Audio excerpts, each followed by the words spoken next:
Hello students, आज हम history के चैप्टर 1 को फिनिश करेंगे।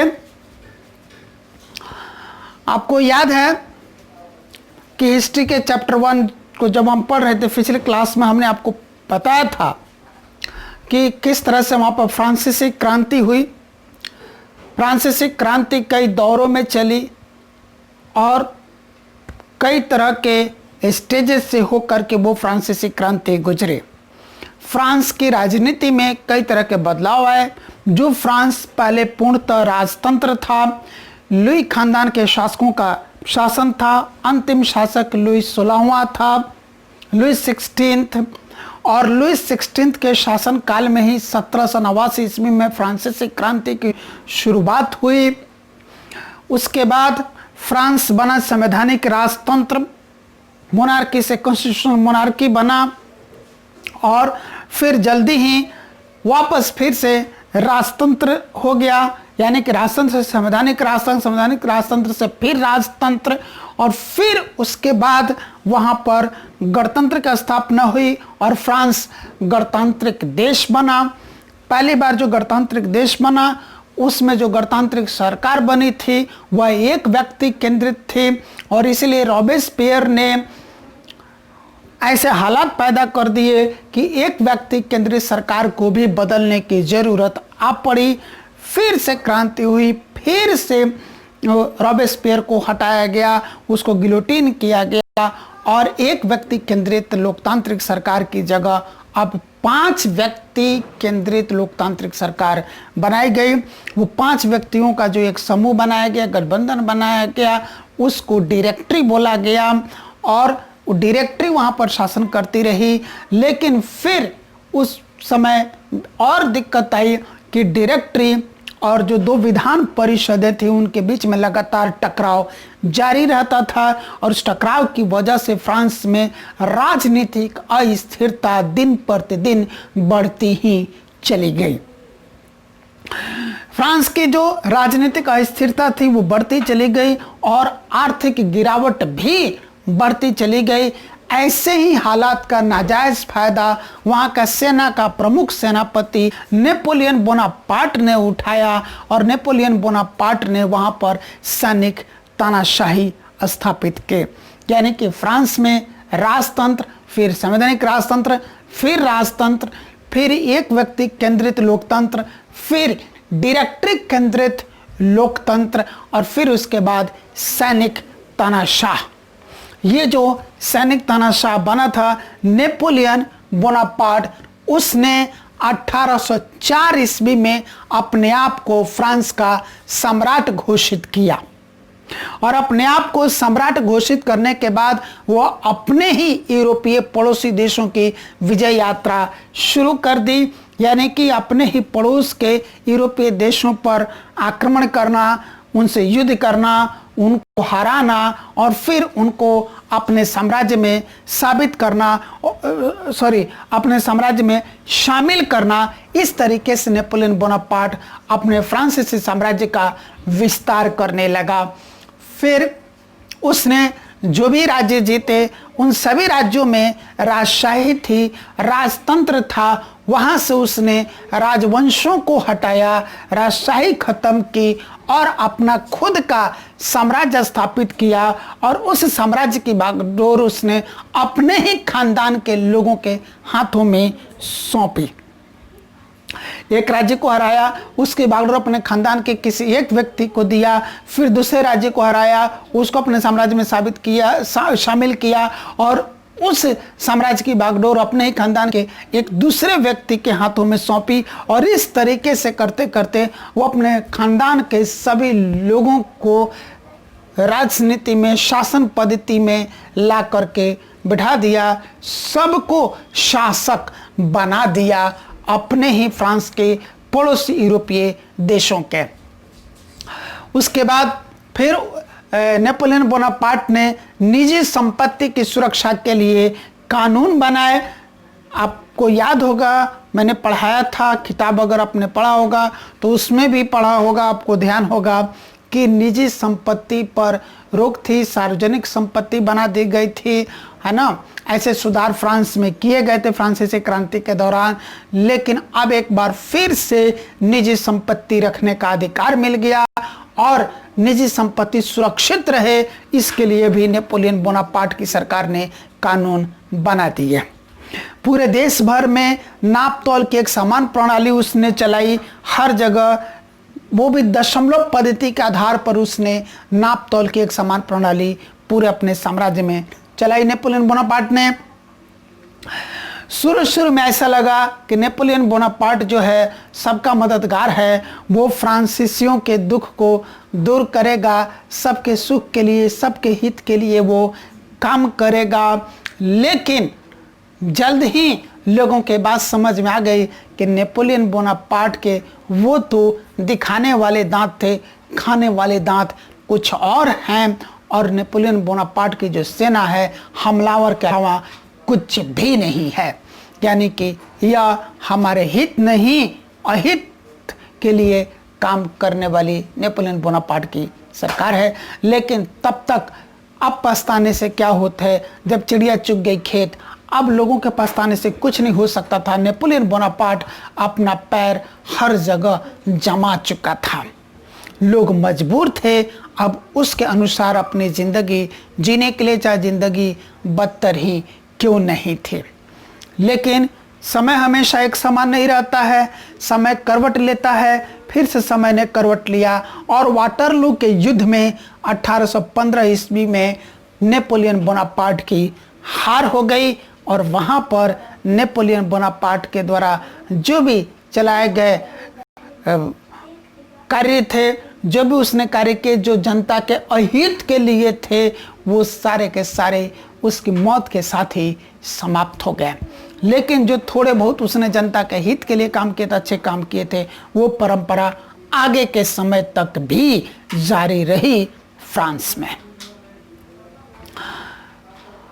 उस पूरी क्रांति के दौरान हम देखते हैं कि महिलाओं की स्थिति क्या थी। उसमें फ्रांस में महिलाओं की स्थिति ऐसी थी, क्रांतियां तो चल रही थी, सरकारें बदल रही थी, राजतंत्र से संवैधानिक राजतंत्र, संवैधानिक राजतंत्र से राजतंत्र, फिर राजतंत्र से एक व्यक्ति केंद्रित लोकतंत्र, फिर डायरेक्टरी केंद्रित लोकतंत्र, ऐसी सरकारें बदलती रही। फिर उसके बाद सैनिक तानाशाही आई नेपोलियन बोनापार्ट की, इन सभी प्रक्रियाओं के दौरान। लेकिन महिलाओं की स्थिति क्या थी कि महिलाओं की स्थिति कुछ ऐसी थी कि वहाँ पर तृतीय स्टेट की जो महिलाएं थी, थर्ड स्टेट की जो महिलाएं थी, उनको शिक्षा से वंचित रखा गया था। सिर्फ फर्स्ट स्टेट और सेकंड स्टेट की महिलाएं ही कॉन्वेंट में पढ़ सकती थी, शिक्षा प्राप्त कर सकती थी, लेकिन थर्ड स्टेट के महिलाओं को शिक्षा प्राप्त करने का अधिकार नहीं था।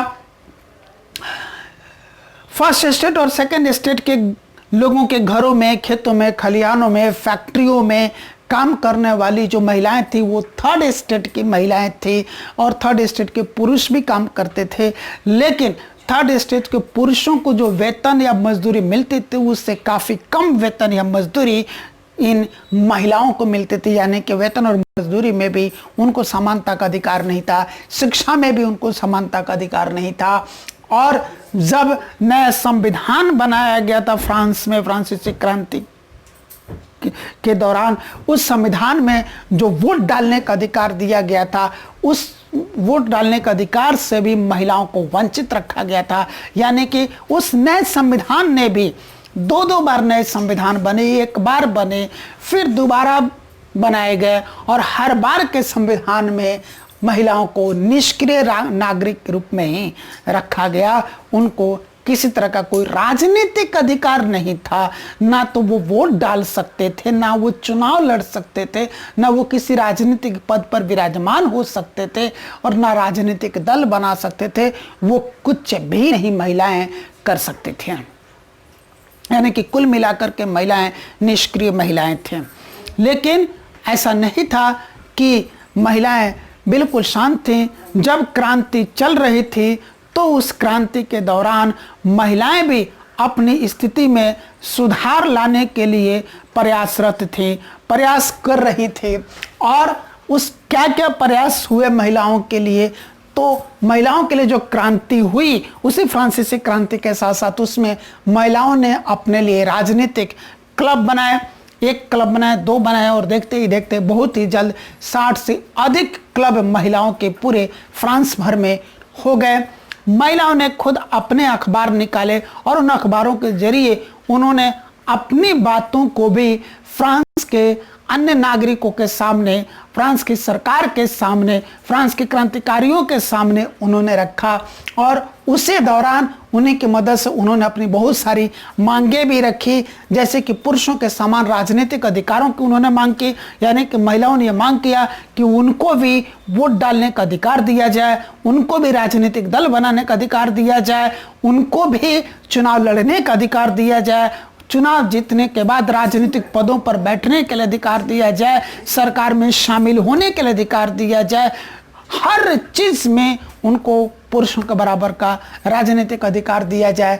तो राजनीतिक अधिकारों की उन्होंने मांग की, उन्होंने शिक्षा का अधिकार की मांग की कि क्यों सिर्फ फर्स्ट स्टेट और सेकंड स्टेट के महिलाएं ही शिक्षा पाएंगी कन्वेंट में, हम भी पढ़ेंगे, हमको भी शिक्षा का अधिकार मिलना चाहिए। ऐसे अधिकारों को उन्होंने मांग की। फिर पुरुषों के समान मजदूरी की मांग की कि जितनी मजदूरी, जितना वेतन पुरुषों को मिलता है उतनी मजदूरी, उतना ही वेतन हमको भी मिलना चाहिए। यानी कि समान कार्य के लिए समान वेतन या समान मजदूरी ही मिलनी चाहिए। ये लिंग आधारित नहीं होनी चाहिए कि पुरुषों को अधिक और स्त्रियों को कम, दोनों को एक बराबर मिलने चाहिए। इसके बाद उस जमाने में महिलाओं की मर्जी के खिलाफ भी उनके घर वाले, उनके अभिभावक, उनके माता पिता उन महिलाओं की शादी कर देते थे, लेकिन वो मांग कर रही थी अब महिलाएं कि उनकी मर्जी के खिलाफ उनको शादी के लिए बाध्य नहीं किया जाए, मजबूर नहीं किया जाए, विवश नहीं किया जाए। तलाक की मंजूरी नहीं थी, तलाक नहीं दे सकती थी, चाहे उनके साथ कितना भी घोर अन्याय क्यों नहीं हो रहा हो, उनको क्यों न प्रताड़ित किया जा रहा हो, उनको क्यों नहीं सताया जा रहा हो, उससे तंग आकर के वो अपने पति को तलाक नहीं दे सकती थी, तलाक को मान्यता नहीं थी। तो तलाक को कानूनी मंजूरी दी जाए, इसकी भी मांग उन्होंने रखी। और धीरे धीरे धीरे धीरे करके जब फ्रांस में इतने सारे बदलाव आए क्रांति के दौरान, क्रांति कई स्टेजेस से होकर के गुजरी और कई तरह के बदलाव आए, तो उसके साथ साथ महिलाओं के जिंदगी में भी बदलाव आए और धीरे धीरे उनकी मांगों को पूरा किया गया। यानी कि अब महिलाओं को भी राजनीतिक क्लब बनाने का अधिकार मिला, वो भी अपना राजनीतिक क्लब बनाने लगे, उनको भी अखबार निकालने का अधिकार मिला, वो अखबार निकालने लगे, पुरुषों के समान राजनीतिक अधिकार मिला। अब वो भी राजनीतिक दल बना सकती थी, वो भी चुनाव लड़ सकती थी, चुनाव जीत सकती थी, सरकार में शामिल हो सकती थी, राजनीतिक पदों पर विराजमान हो सकती थी, चुनाव में वोट डाल सकते थे, शिक्षा का अधिकार मिला। वो भी अब जहां तक चाहें, जितना अधिक चाहें, जिस क्षेत्र की शिक्षा पाना चाहें उतनी अधिक वो भी शिक्षा प्राप्त कर सकते थे। अब उनका अभिभावक, उनके माता पिता उनकी मर्जी के खिलाफ शादी के लिए उनको बाध्य नहीं कर सकते थे, उनकी मर्जी पूछनी जरूरी हो गई थी। तलाक को कानूनी मंजूरी दे दी गई, यानी कि अब अगर कोई स्त्री अपने पति से नाखुश है या उसके घर वालों से नाखुश है या पति पत्नी से नाखुश है, तो ये दोनों ही अब अदालत में तलाक के लिए अर्जियां दे सकते थे और कानूनी तरीके से उनको तलाक दिया जा सकता था।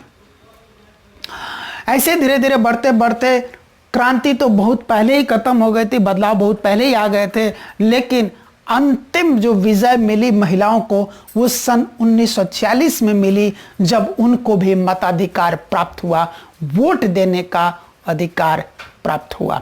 यानी कि महिलाओं के लिए भी क्रांति चली, पर इनके लिए जो क्रांति थी वो वहीं तक सीमित नहीं थी जहां तक बाकी सारे बदलाव थे। इनकी क्रांति लंबी चली, इनके जितनी सारी मांगे थी उन सभी मांगों को पूरा होते होते होते सन 1946 आ गया, जब द्वितीय विश्व युद्ध समाप्त हो चुका था। उसके समाप्ति के बाद का युग शुरू हुआ था। अब हम इसके बाद बात करते हैं दास प्रथा की। तो दास प्रथा की शुरुआत 17वीं शताब्दी में हुई थी। इसकी जरूरत यह थी कि यूरोपीय देश के जो लोग थे वो कहीं और जाकर के, दूर जाकर के बागानों में काम करने के लिए तैयार नहीं थे, यानी कि मजदूरों की कमी थी। इसलिए जो बागान मालिक थे वो कहीं ना कहीं से मजदूर पाना चाहते थे, और इसी हालात ने उत्पन्न किया दास प्रथा को। गरीब देशों से, एशिया, अफ्रीका के जो गरीब देश हैं, वहाँ से लोगों को बहला कर, फुसला कर, डरा कर, धमका कर, कैसे भी उनको नौकरी के झांसा देकर और कई तरह से मैंने उनको बहला कर, फुसला कर, डरा कर, धमका करके और दास बनाया जाता था।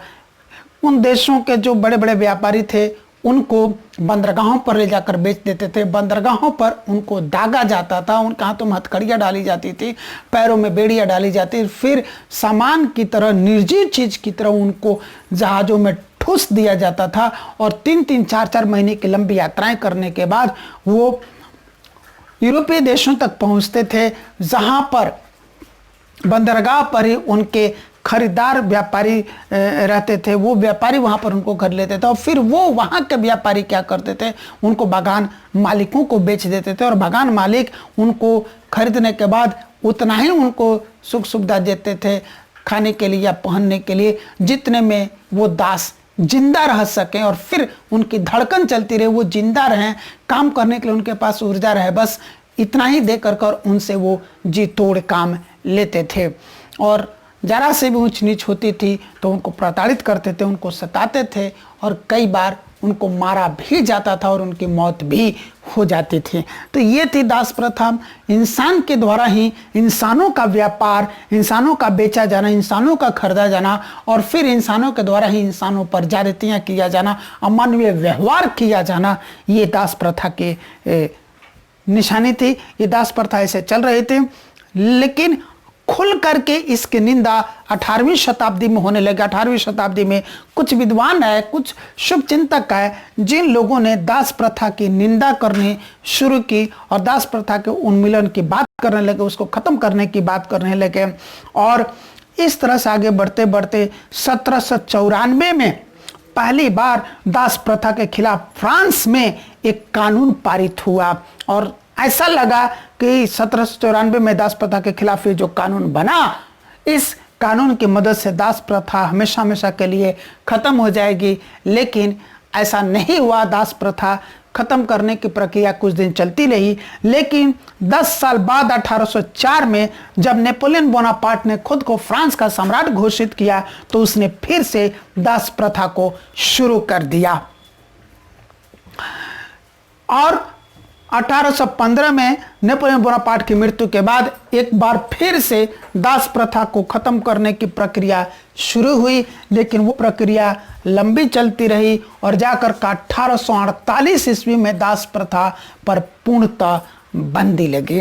यानी कि दास प्रथा पूर्णतः खत्म हुई 1848 में कानूनन जा करके, हालांकि प्रैक्टिकली व्यवहार में उसको खत्म होने में कुछ साल और लगे। आज कहीं भी पूरी दुनिया में दास प्रथा नहीं है। अगर कहीं होगी भी तो वो शायद चोरी छुपी होगी, जो उजागर नहीं है, हमें नहीं मालूम है, विद्वानों को नहीं मालूम है, मीडिया में वो खबर नहीं है। तो यही हम मान करके चलते हैं कि आज जिस युग में हम लोग जी रहे हैं, इस युग में दास प्रथा पूर्णतः समाप्त हो चुकी है। एक और चीज देखना है कि क्रांति और रोजाना की जिंदगी, यानी कि जब फ्रांसीसी क्रांति चल रही थी तो उस क्रांति का प्रभाव लोगों के दैनिक जीवन में भी, रोजमर्रा के जीवन में भी, रोज रोज की जिंदगी में भी देखने के लिए मिला कि जैसे जैसे क्रांति आगे बढ़ रही थी, लोगों को क्रांति से उम्मीदें ज्यादा बढ़ने लगी थी और लोग उसी उम्मीद के अनुसार अपने हर एक गतिविधि में बदलाव करते चले गए। लोगों के पहनावे में बदलाव आने लगा, लोगों के बोलचाल में बदलाव आने लगा, लोग जो इस तरह की किताबें पढ़ते थे उन किताबों में बदलाव आने लगे, क्योंकि अब प्रेस पर से सेंसरशिप भी हट गई थी। अब खुल करके सभी अपने अपने विचारों का एक दूसरे के साथ आदान प्रदान करते थे, और इस तरीके से चंद विद्वानों के मस्तिष्क से निकला हुआ, दिल और दिमाग से जो निकला हुआ प्रेरणा स्रोत था, जो प्रेरणाएं थी, मोटिवेशंस थे, वो धीरे धीरे करके फ्रांस के एक एक व्यक्ति तक पहुंचे और फ्रांस से बाहर भी वो निकले, अन्य यूरोपीय देशों में भी पहुंचे और फिर यूरोप से निकल करके विश्व के अन्य देशों में भी वो बातें गई। उससे क्रांति को और अधिक बल मिलती चली गई। यानी कि लोगों में पहनावा बदला, बोलचाल बदला, पढ़ने वाली पुस्तकों में बदलाव आया, उनकी सोच समझ में बदलाव आया, उनकी एक एक बात, विचार, व्यवहार, सोच समझ में बदलाव आया, उनकी एक एक गतिविधि में बदलाव आया और क्रांति और तेज होती चली गई और तेज होती चली गई। एक और बदलाव देखने के लिए मिला कि हर क्षेत्र में लोगों में समानता देखने के लिए मिला और उस समानता का प्रचार प्रसार बढ़ता ही चला गया और आज वही समानता एक अधिकार के रूप में है। हमारे संविधान में भी शामिल है समानता का अधिकार। यह मूलभूत अधिकार है, मौलिक अधिकार है हमारा। तो फ्रांस से बहुत सारे कॉन्सेप्ट जो निकले, स्वतंत्रता का अधिकार, समानता का अधिकार, समान कार्य के लिए समान वेतन या मजदूरी, और तलाक को कानूनी मंजूरी, शिक्षा का अधिकार, मताधिकार, मत देने का अधिकार, राजनीतिक जितने भी अधिकार होते हैं वो, इस तरह की बहुत सारी चीज़ें वहाँ से फ्रांस की क्रांति से निकली, जो फ्रांस से निकल करके अन्य यूरोपीय देशों में और वहाँ से पूरे विश्व में फैल गई और आज पूरी दुनिया उस फ्रांसीसी क्रांति का जो निचोड़ था, जो उसका रस निकला, उसका आनंद ले रही है। तो इस तरह से इस विश्व निर्माण में, आज का जो विश्व है उसके निर्माण में फ्रांसीसी क्रांति का बहुत बहुत बड़ा योगदान है। तो यहाँ पर हिस्ट्री का चैप्टर 1 समाप्त होता है, फ्रांसीसी क्रांति समाप्त होती है। अगली क्लास में हम आपको दूसरा पाठ पढ़ाएंगे। धन्यवाद।